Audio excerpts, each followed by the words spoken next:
Hello again, everybody. This is Dan from Prayer Warriors.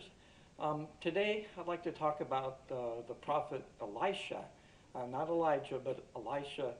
I want to focus on him. He's the one that followed Elijah. He trained with him for several years. Elisha succeeded Elijah after Elijah was taken up to heaven, sometime around, we think, 850 BC. After the healing of Naaman the Syrian, probably several years later, the king of Syria was making war with the northern kingdom of Israel, and there was raiding parties going back and forth from Syria. The king had decided to make a camp for his troops in a certain place in Israel as a staging area. But Elisha was warned by God, and he in turn warned the king of Israel not to go near that area. It was as if God had wiretapped the king of Syria for Elisha. The king of Israel then sent a spy to report, to see if these things were true, and he verified the truth of Elisha's report. Then the king of Syria asked his servants, "Will you not show me which one of us is for the king of Israel?" He thought they had a mole in the camp. The servants told him, "None, my lord, O king, but Elisha, the prophet who is in Israel, tells the king of Israel the very words that you speak in your bedroom." So, like I said, this is God's wiretap, and it's better than anything the CIA has. Well, the king of Syria inquires as to the whereabouts of this Elisha and finds out he's in Dothan. So the king sends a great army with lots of chariots and horsemen to surround that area.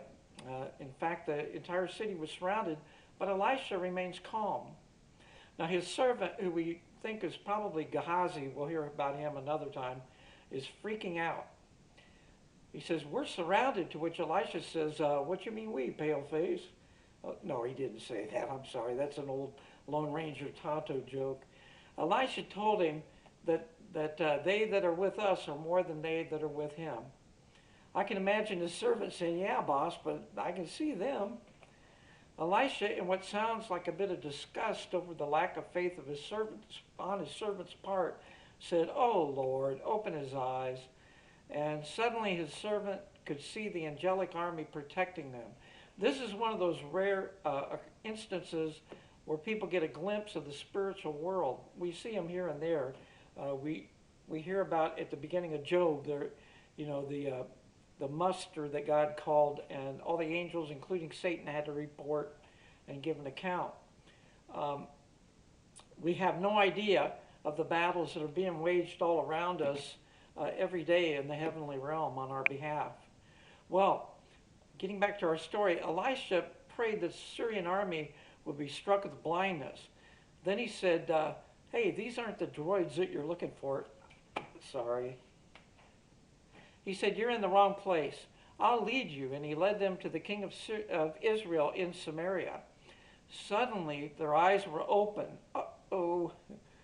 The king of Israel then asked if he should kill them. But Elisha said, "Hey, you wouldn't kill those that were captured in battle.